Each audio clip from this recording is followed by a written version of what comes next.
Broadcasting live from the mountains of Montana, get ready for an hour of pure, unapologetic conservative talk radio. Liberals beware, because this is the Wise Conservative Show. Hello and welcome to episode 104 of the Wise Conservative Show. I'm your host, Connor Wise. Now, what we've been seeing lately is a ton of stress about the midterms coming up. I've seen tons of not only Republicans but also Democrats really pushing in their campaigns and really trying to figure out what message they're trying to send out in terms of their platform for this upcoming election. And also the parties as a whole, they're both struggling to find sort of a message to get behind, but the Democrats are struggling much more than the Republicans in this matter. Democrats still don't have a unified message for any of their campaigns, besides for the fact that they just want to get Trump out of office. So what we're seeing is a ton of liberals across the nation making mistakes and not really knowing where to go in terms of the midterms. But to start out with something that's happening in Seattle, we'll get to the actual midterms up in a bit, but we're going to stick with some Democratic leaders here. So in Seattle right now, there's a ton of businesses that are booming, especially the tech industry. There's Amazon there, who just hired 35,000 employees in the city. Google is building a campus that'll be able to expand its workforce by 4,000 workers. And Facebook is also growing its Seattle footprint. And downtown Seattle has led the world in the number of construction cranes for several years, just because of the influx of high-paying tech jobs that has been brought to the city. Well, now Democratic leaders of the city are poised to lower the boom of its largest and most successful job creators of the tech industry. The city council is widely expected to pass a head tax of 26 cents on every hour worked in the city. And this will hit companies that have gross revenues topping $20 million a year. Now, the reason that they're adding this extra tax to the city is in order to address the city's growing homelessness problem. So basically what's happening is the city is making them choose between taking care of their employees or taking care of those who are homeless in the city. The money will go to funding homeless shelters. It'll build tiny house villages and affordable apartments for homeless citizens of Seattle. Now, despite spending in Seattle and King County that's over $200 million a year on the matter, the people living in tents and on Seattle streets and in vehicles has grown 20% since 2016 to nearly 4,000 individuals. Seattle City Council member Teresa Mosqueda said, quote, "Housing and homelessness is absolutely a regional crisis, and we need to act with urgency right here in Seattle to get folks inside. This creates almost 200 deeply affordable homes." The biggest impact will actually be felt by Amazon. They'll have a $540 tax on each of its 40,000 Seattle employees.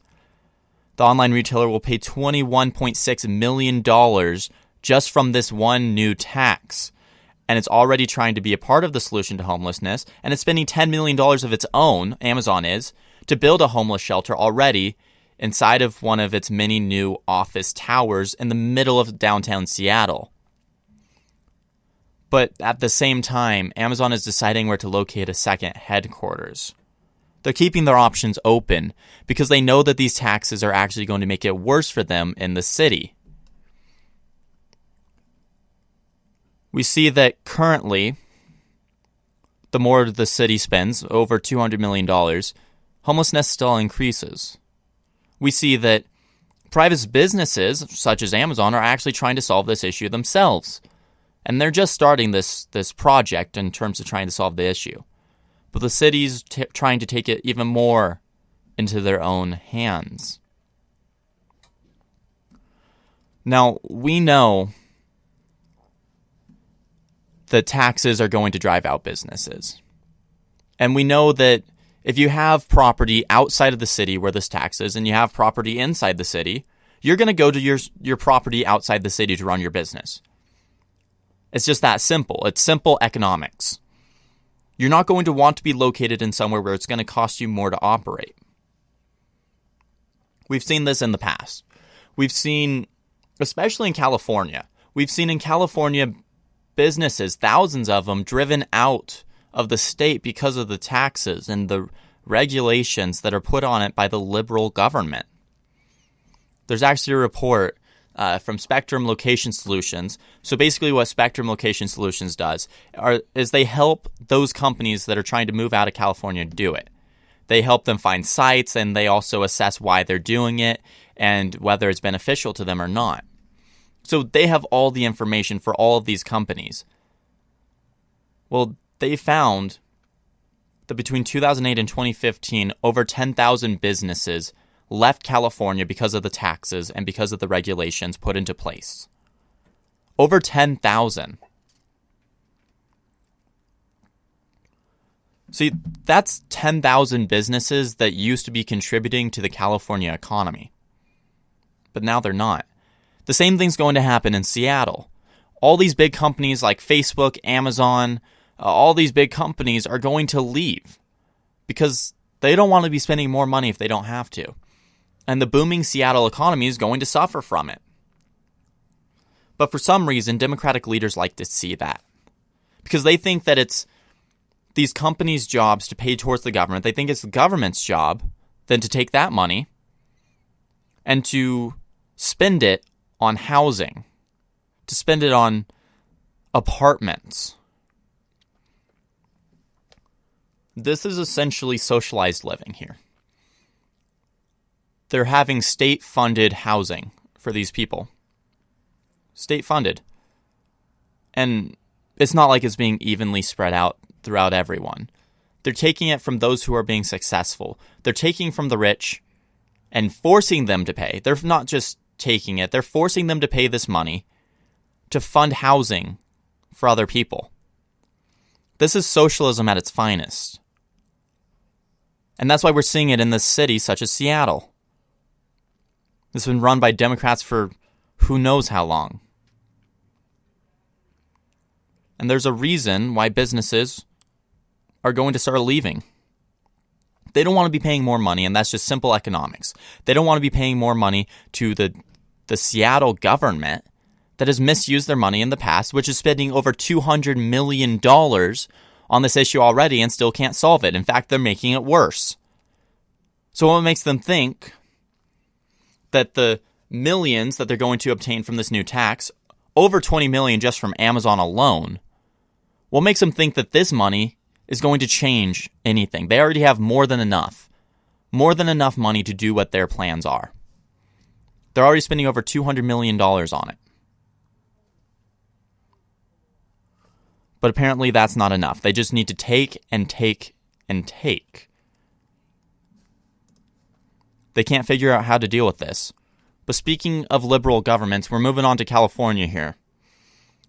California Governor Jerry Brown is taking a swipe at Vice President Mike Pence. Just yesterday he said this, after he was told that Pence criticized the ongoing issues at the U.S.-Mexico border in California. So just yesterday, Mike Pence was in California touring the border fence construction project, and he said that open border advocates were exploiting migrants in the caravan at the border. A reporter said to Governor Brown, quote, "The vice president said Monday that the border is a problem in that particular area for the whole country." Then the Californian governor replied, quote, "I think Pence is a problem for the whole country." So instead of actually addressing the issue at hand, he just throws an insult at the Vice President of the United States. A man that has a lot of support, and he's a very good Vice President. Governor Jerry Brown is as out of touch with reality as you can get. So are so many people that are representatives, or governors, mayors of California districts. But Governor Jerry Brown is very out of touch with reality. He tried to tax cow farts. He thinks that businesses aren't what bring money to the state. That's why he implements regulation after regulation. That's why he taxes everyone way more than they need to be taxed. And that's why he thinks that the whole state should be a sanctuary state. Because he's out of touch with reality. He doesn't realize that this is a problem. He doesn't realize that letting MS-13 members in is a problem. It was a few weeks ago that I told you guys that hundreds of MS-13 members were released because of sanctuary city policies. California had the most, with, I believe, 86 people, MS-13 members released because of sanctuary state policies. Jerry Brown is putting the lives and the safety of California citizens at risk. And when he's called out on it by the Vice President of the United States, by the President of the United States, by those people that he represents, he ignores them. He turns the other way, and he goes more liberal in his policies. He doesn't care about what the countless counties that are suing him have to say. I read you the list of all the people suing California government for the sanctuary city policies not too long ago. And it's still growing. Because these policies are dangerous. But Jerry Brown doesn't care about that. And it's gotten worse since President Trump was elected. Because Jerry Brown saw that people elected a conservative. They saw that we elected a Republican. And he's like, I can't have that. I don't get why people don't think like me, as the majority of Democrats in leadership think. And so he went more liberal. He went more left. And he's continuing to be a very outspoken person against our current administration. He continues to be very outspoken against anyone who advocates for a strong border. If it were up to Jerry Brown, we would have an open border. If it were up to him, we wouldn't have regulations on the border. We wouldn't have any asylum regulations. We just let everyone in. We wouldn't check anyone to make sure that they'll help our nation. In fact, we'd give priority to them over U.S. citizens. If it were up to him, we'd have illegals voting in our elections. He's called for that before, and he said that he thinks it's a good idea. If it were up to him, we'd have illegals in our governments. If it were up to him, we wouldn't be following the Constitution, because he wants more than anything to get rid of our gun rights and get rid of our freedom of speech. Just look at the actions that he's done as governor of California.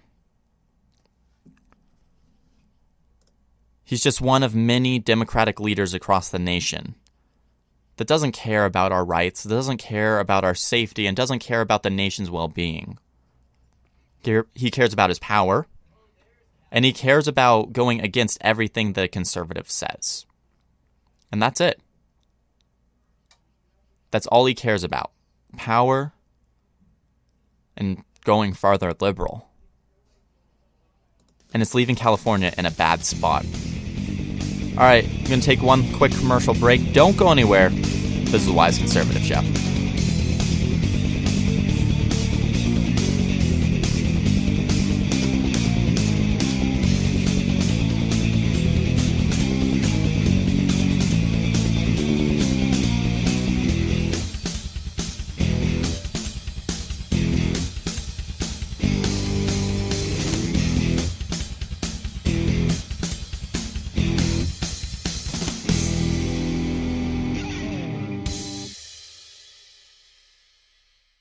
Hey everybody, Connor Wise here with an exclusive clip from the Wise Conservative Show. Don't go anywhere, I'll be right back. But on certain universities, you have these zones which are free speech zones. You have to get permits just to hand out the constitutions to students. You can't say what you want. If you say anything that's conservative, you're automatically deemed as a racist, as a bigot, and not fit to be at the university. Not fit to be in any leadership position. Calling all young conservatives.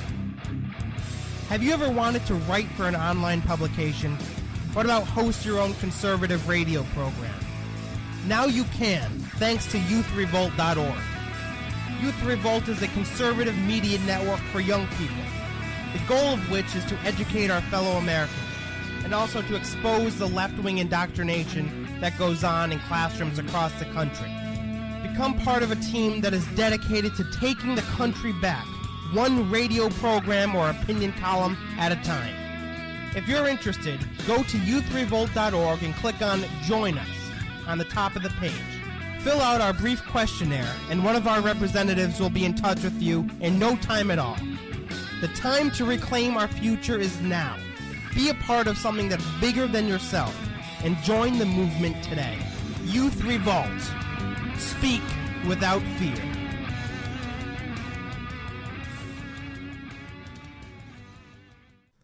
America is known for its expansive wilderness for all to explore, and for many, that exploration is an important hobby. This exploration is why the Survivalist was created. On this blog, you will find expansive information on all things wilderness, from what knife you should carry to what backpack gives you the best bang for your buck. This group of 4 writers has created a very diversified and useful site, which I personally recommend. The site has given me much knowledge on a variety of topics, and I urge you to check it out at the-survivalist.weebly.com. Once again, that is the-survivalist.weebly.com. I was assuming that it meant coverage, but if he says that there's a small group of people who understood what it was, so I'm like, what is it? What is confetti? It gets 2 scoops. You know, everyone around the table gets 1, and no word if there were sprinkles. He paid $38 million, looks like $38 million in taxes. Are you tired of listening to the snowflake liberal media report about ice cream scoops and typos instead of real facts? Well, at the Wise Conservative Show, we promise you that we will not report about Kofifi, but instead about the truth, instead about the facts about what's going on in our nation. Join us every Wednesday at 6 p.m. Pacific Standard Time on the Wise Conservative Show for your dose of unapologetic conservative talk radio. The Wise Conservative Show, only on Youth Revolt. Ever wanted to learn the history of the Israeli-Palestinian conflict in less than 10 minutes? Are you looking for the truth about the so-called gender wage gap? Well, my friends, I'll let you in on a little secret. Prager University is a source that I use all the time when preparing for my show, the Jason Veely Program. Dennis Prager and his team have put together a remarkable organization that seeks to explain and spread Americanism through the power of the internet. Their short yet extremely informative videos reach more than 100 million people per year, and they want to reach you as well. Go on YouTube and type in Prager University, or go to prageru.com for all of their latest content. That's Prager, the letter U.com. prageru.com.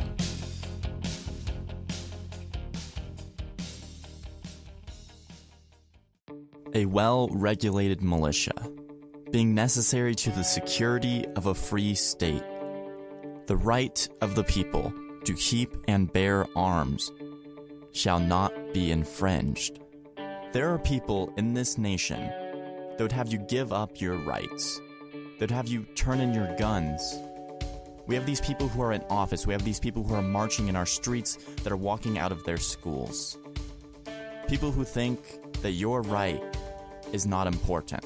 On the Wise Conservative Show, we know that your rights matter, and we will tell you the truth about your liberties. We will tell you the truth about all the issues happening and the facts around all of these debates. For your daily dose of conservatism, for your daily dose of the facts and the truth. Tune into the Wise Conservative Show every Wednesday at 6 p.m. Pacific Standard Time, only on Youth Revolt.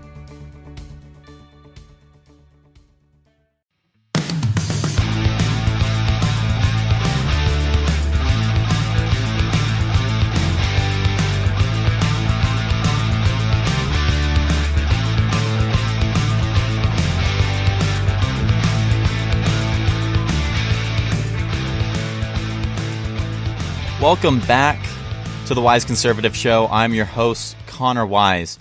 Now, sticking with the topic of California, because, guys, there's so much going on there that's terrible for our country and terrible for the state itself. As you know, I am also from California, so I follow Californian issues quite frequently. And this doesn't surprise me, even though it does make me angry. A California lawmaker on Monday proposed that they should allow illegal immigrants to serve on state boards. So State Senator Ricardo Lara, of course a Democrat, she introduced the bill on Monday. And of course, this is amid the ongoing immigration policy battle within the state about what we should actually do and whether California should stay a sanctuary city and all of that. Now, we already know that California is extremely liberal. And I'm not going to be surprised if this passes. Sadly, that's how far left this state is. According to the LA Times, the bill would, quote, delete the phrase transient aliens from the government code, which would allow illegals over 18 and older to serve on civil boards and commissions. In a statement, the state senator, Lara, said, quote, California's 2 million undocumented immigrants are a source of energy for our state. It does make me a little angry to talk about this, guys. Because we already knew that the left was crazy about stuff like this. I mean, in the previous election, we saw the President of the United States urging illegals to go out and vote. The President. Well, we've already seen in California illegals being appointed to statewide posts in terms of being an attorney. The state allows illegals to practice law, to get driver's license, to receive in-state tuition, and even to receive welfare. The state will pay the person's legal fees if arrested if they're illegal. They'll automatically pay it for them. Holding public office is a privilege that is left to citizens. It's not a privilege that's held for anybody in the world. Not anyone can come to America and run for office for a reason. Because they're supposed to be representing the United States, representing the people of California, not whatever country they illegally immigrated from.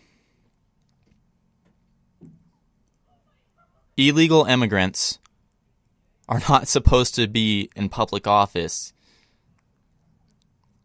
They're not in-state residents. They're illegally there. They're criminals. They shouldn't receive in-state tuition. They shouldn't be receiving welfare because they're not U.S. citizens either. They're not paying taxes into the system. And you'll see hear Democrats go, oh, but they pay sales tax. They're already going into the system. Yeah, sales tax doesn't count. That's the smallest tax there is. They're not paying income tax because they're getting everything under the table. They're not paying any property tax because they're not U.S. citizens. They're not citizens of California. They're illegals. They're criminals. But even though they're criminals, and we know that they're criminals, and the state knows that they're criminals, their legal fees will automatically be paid for. And now, these criminals can also run for office, or they're trying to get it to that point. See, as California goes farther left, I'm not as surprised that they're doing this as I used to be, but they keep going farther left, and it is having some repercussions. I guarantee that this governor race is going to be a lot closer than it has been in a long time.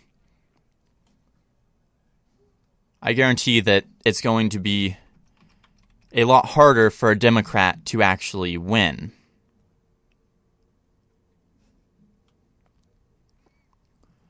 Because we see conservatives in California getting angry about this. We see conservatives in California actually standing up to this. And yes, there are many conservatives in California. But the thing is, these conservatives are outshadowed. They're shadowed out by all these big cities like LA, San Francisco, all these cities where there's a ton of Democrats and a ton of illegals. These conservatives are completely ignored by the California government. And so they actually want something to change. And so I was looking at polls for the governor race in California, and it's getting a lot closer than it was. So this is on Gallup here. And the spread between the frontrunner, Newsom, who's a Democrat, Gavin Newsom, it's going down. At the beginning of March, he was projected to be 14 points above everyone else. Well, now, at the end of April, a poll that was done from the 19th to the 23rd, he's only 3 points above everyone else. The spread's going down because people are seeing the issues that are happening. People are seeing the terrible mistakes that the Democratic government is doing, and they don't like it. People are seeing the mistakes that Jerry Brown and the rest of his liberal Democratic government is doing, and they realize we don't want that. They realize, why don't we have a say? They're wondering what's happening to their state because they have no say anymore. I know for a fact that every time I vote in the California election that my vote, especially a national election, my vote doesn't matter. If it's a federal election, it's automatically going to be the Democrat. When it's the Electoral College, we see right from the beginning, California automatically goes blue. But I think that might change, and I really hope it changes. I'm not saying that California is going to become a swing state. I'm not saying that it's going to become a red state. But I am saying that more conservatives within California are actually making their voices heard. And so the policies within the state itself are going to get less radical. The louder the conservatives in California are, the better the state's going to be. The farther left that the current politicians in the government try to go, the more conservatives are going to rise up. It's terrible that the Democratic government is trying to let illegals hold public office. It's not American. And it's not right. But the more they do stuff like that, we're going to see more conservatives speaking out, and we're going to see more conservatives actually having a say in what's happening in their state. Not being ignored, not being washed over by all of these Democratic leadership politicians. I believe that this governor race here, I believe that it can possibly end in a Republican governor. John Cox right now is leading the Republicans. And he can, and he has been gaining more ground in the race. I might be being a little too hopeful for California, but I believe that it's possible. So now we have more leadership in the Democratic Party having issues. We see that now that House Minority Leader Nancy Pelosi is ignoring the calls from within her own party to step down as the chamber's top Democrat, and she announced yesterday her intention to run for Speaker of the House. She told the Boston Globe that she's confident the Democrats will regain control of the House in November under her leadership. She said, quote, "We will win. I will run for Speaker. I feel confident about it, and my members do too."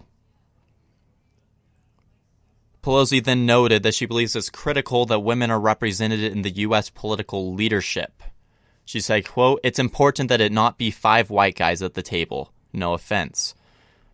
I have no intention of walking away from that table."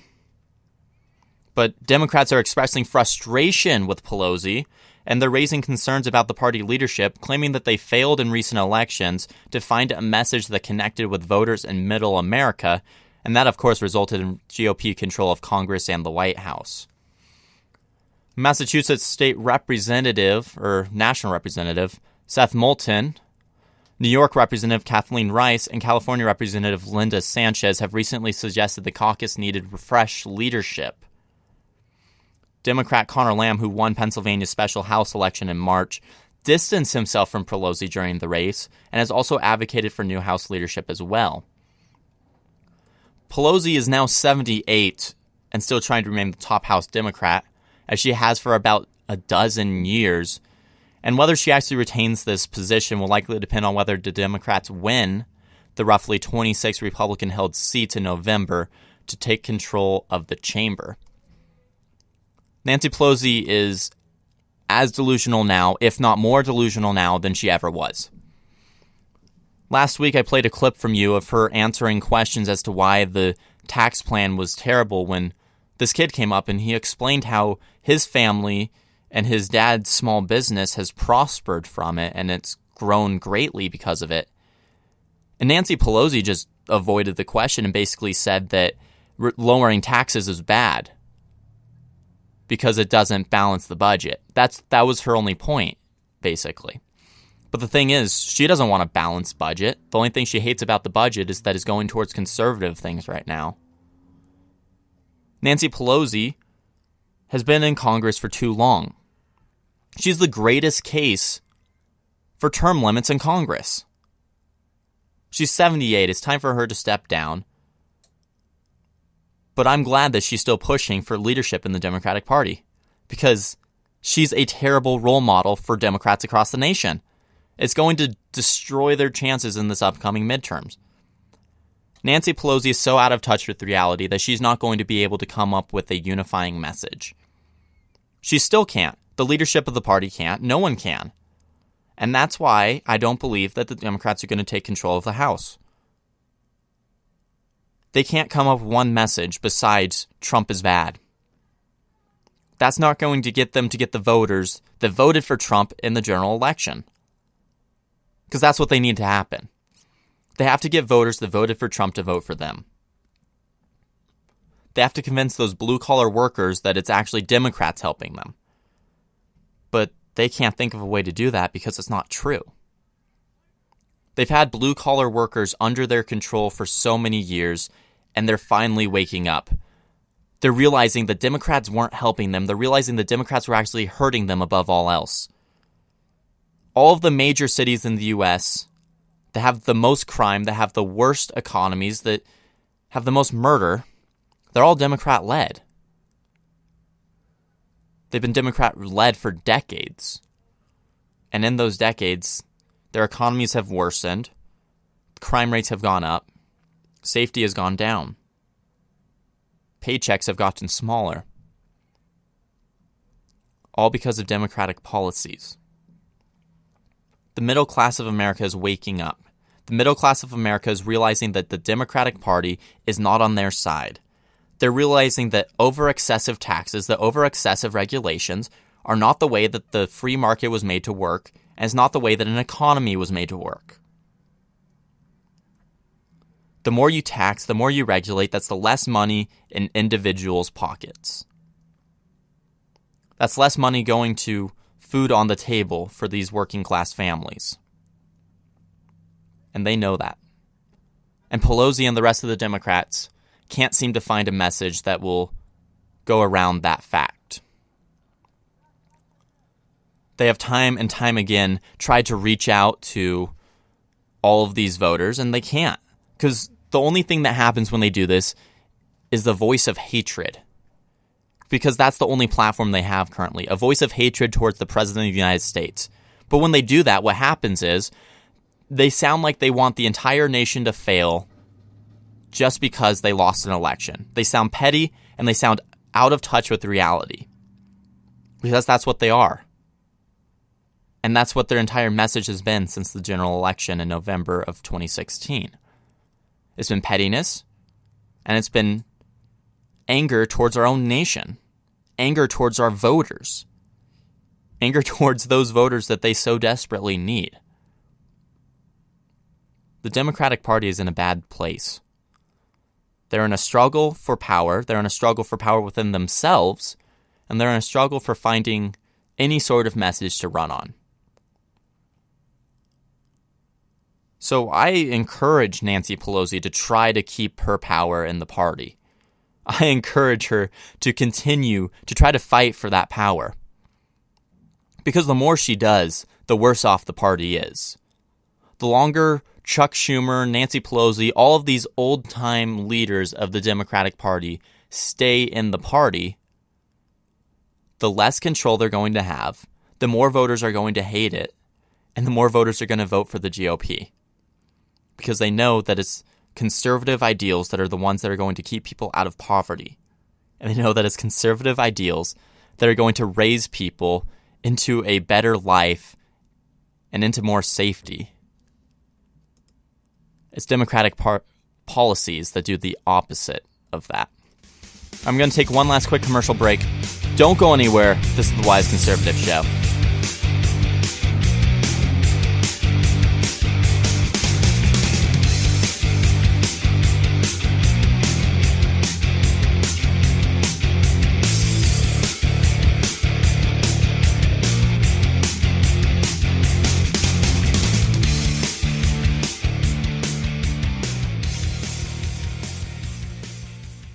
Hey everybody, Connor Wise here with an exclusive clip from the Wise Conservative Show.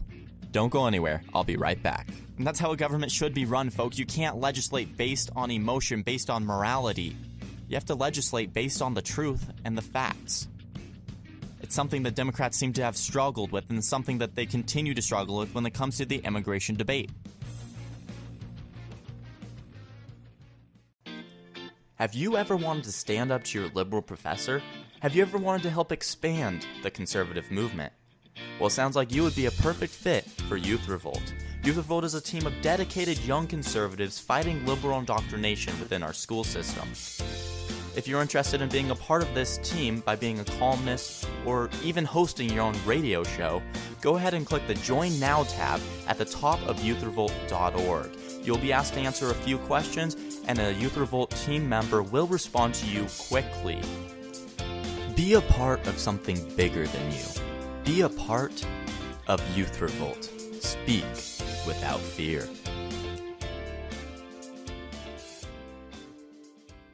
Ever wanted to learn the history of the Israeli-Palestinian conflict in less than 10 minutes? Are you looking for the truth about the so-called gender wage gap? Well, my friends, I'll let you in on a little secret. Prager University is a source that I use all the time when preparing for my show, the Jason Veely Program. Dennis Prager and his team have put together a remarkable organization that seeks to explain and spread Americanism through the power of the internet. Their short yet extremely informative videos reach more than 100 million people per year, and they want to reach you as well. Go on YouTube and type in Prager University, or go to prageru.com for all of their latest content. That's Prager, the letter U.com. prageru.com.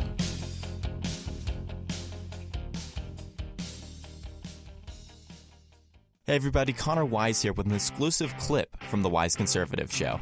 Don't go anywhere, I'll be right back. But on certain universities, you have these zones which are free speech zones. You have to get permits just to hand out the constitutions to students.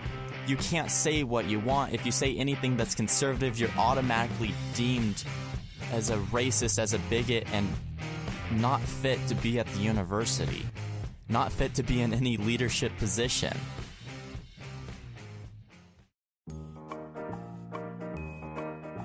And that, class, is why America is the worst country in the history of the world. Are you sick of your professors telling you lies? Now remember, children, if you're white, it means you're privileged. Don't ever forget that. Do you sit through class convinced that your head is going to explode at any given moment? Sounds like you could use some backup. Visit youthrevolt.org for exclusive content produced by young conservatives for young conservatives. Youth Revolt features a dedicated team of radio hosts, political columnists, and video bloggers, all of whom are 100% committed to taking back the future of this country. So what are you waiting for? Tune out your Marxist professor and visit youthrevolt.org now. A well-regulated militia, being necessary to the security of a free state. The right of the people to keep and bear arms shall not be infringed. There are people in this nation that would have you give up your rights, that would have you turn in your guns. We have these people who are in office. We have these people who are marching in our streets that are walking out of their schools. People who think that your right is not important. On the Wise Conservative Show, we know that your rights matter, and we will tell you the truth about your liberties. We will tell you the truth about all the issues happening and the facts around all of these debates. For your daily dose of conservatism, for your daily dose of the facts and the truth. Tune into the Wise Conservative Show every Wednesday at 6 p.m. Pacific Standard Time, only on Youth Revolt.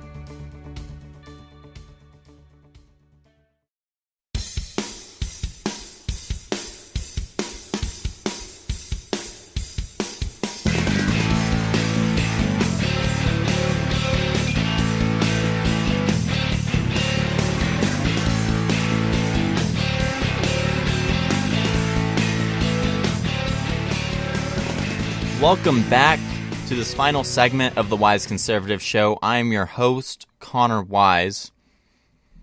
So, as midterms are heating up, we're seeing a lot of news around it, and a lot of this episode has been dedicated to sort of the news that's being surrounded by these midterms. But especially in Montana, if you don't know, Montana's a purple state. It's quite an interesting state. We have a Democratic governor, but we've elected a lot of Republicans for a lot of different things. And I say we because I am going to college here in Montana. But now our current senator, Jon Tester, one of our senators, he's definitely feeling a lot more heat in his current Senate race because of, comments that President Trump has been saying. President Trump has been attacking him because Jon Tester helped derail Trump's pick to lead the Veterans Affairs. So now, the National Republican Senatorial Committee, they're planning to air a statewide ad for at least a week starting today, highlighting Trump's charge that the Montana senator's actions were, quote, a disgrace. GOP campaign arms are also spotlighting Tester's alleged support for so-called sanctuary cities and ties to his party's very liberal wing. Calvin Moore, who's a spokesman for the National Republican Senatorial Committee, said, quote, Senator Tester has obstructed President Trump at every turn, and now he's paying the price. These developments really nuke his campaign strategy of trying to cozy up to President Trump, when all he's really done has been to obstruct. He claimed that the race has become, quote, far more competitive. Now, if you haven't seen it, President Trump slammed Senator Jon Tester over allegations against Dr. Ronnie Jackson. And, he kind of took a lot of heat from it, and he's gotten his name on national news because of it. But the sad thing is the GOP candidates in this race don't really have much national name recognition. And Republican strategists quietly admit that Tester's re-election bid had, until recent days, flown under the radar.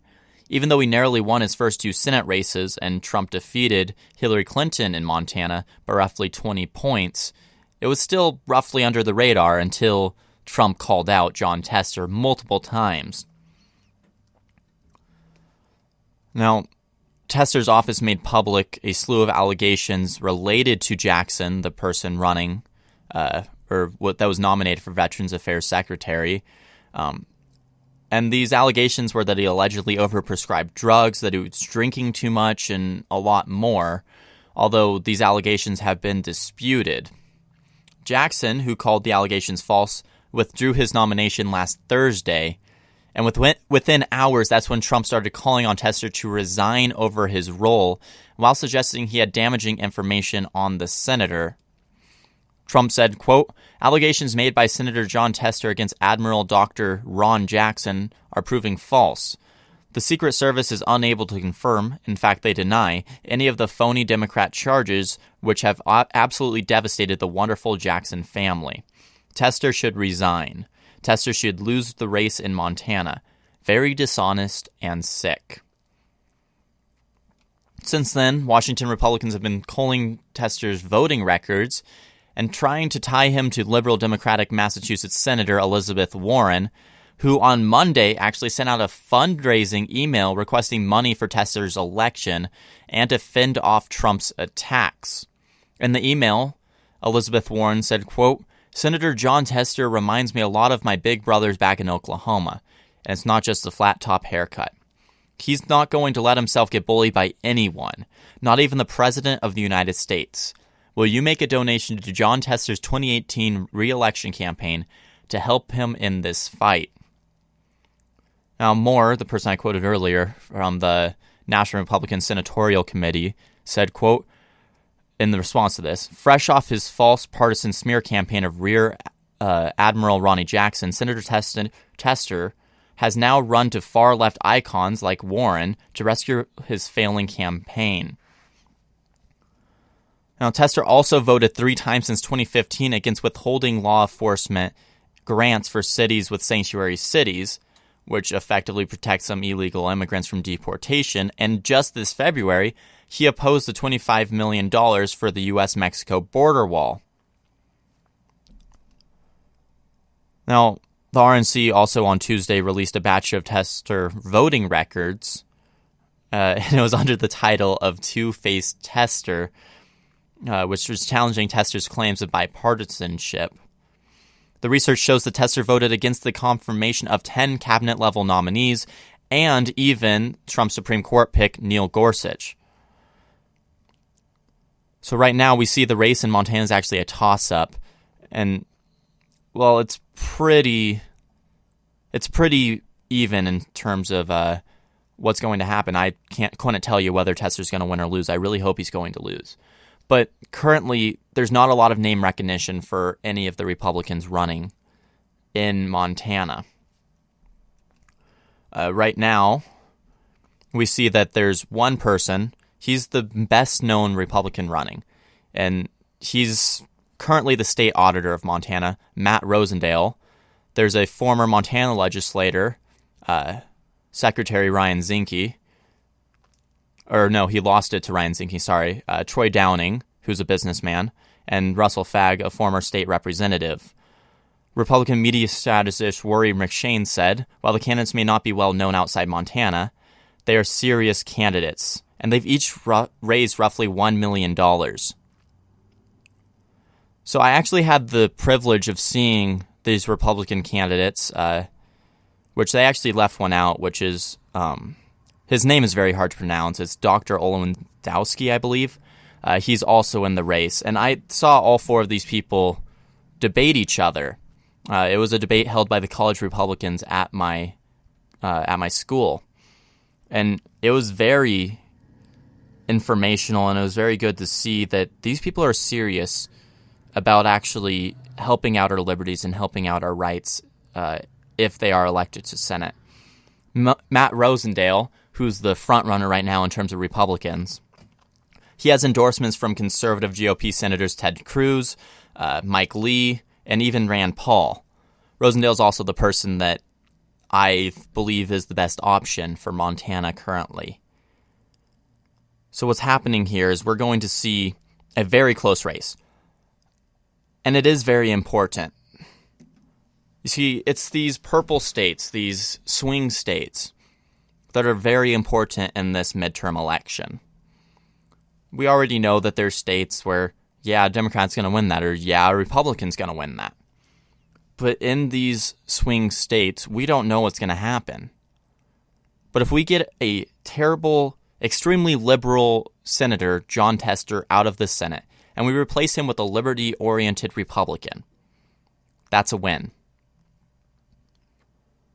We see that Jon Tester has never voted for making America great again, even though he claims that he's being bipartisan. It's very hard for someone to run in a state like Montana when they're ignoring half of the state, when they're ignoring all of the conservatives in the state. And so Tester's campaign is being hurt, especially on the national level, now that people know that he's not helping out with sanctuary city issues. He's not helping out with the border wall. He's not helping out our law enforcement.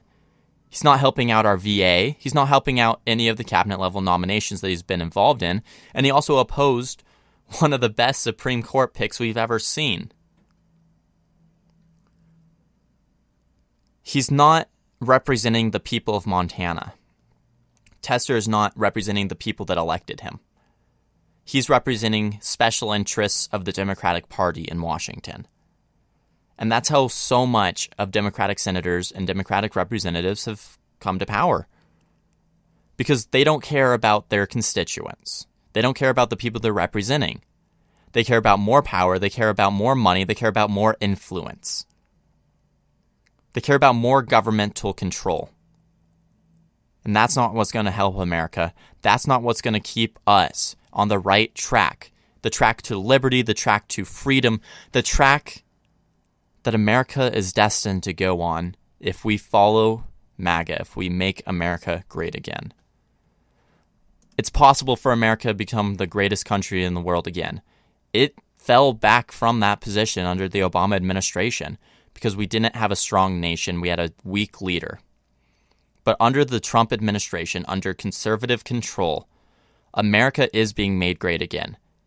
Having Democratic senators, Democratic representatives is only hindering that movement, and it's only putting it in jeopardy. But I know that if we work hard to keep these Democrats out of Congress, to elect conservatives to governor positions, to Congress positions, if we elect these conservatives, America will prosper greatly. Our freedoms will be kept, and we will once again be a much safer nation. That's all for today's episode of The Wise Conservative Show. I'm your host, Connor Wise. You can find me on Spreaker.com, iHeartRadio, TuneIn Radio, iTunes, and much more. Go ahead and search The Wise Conservative Show up on Facebook. We have a page. Go ahead and like it. I'd like to thank you all for tuning in and for listening. And as always, God bless.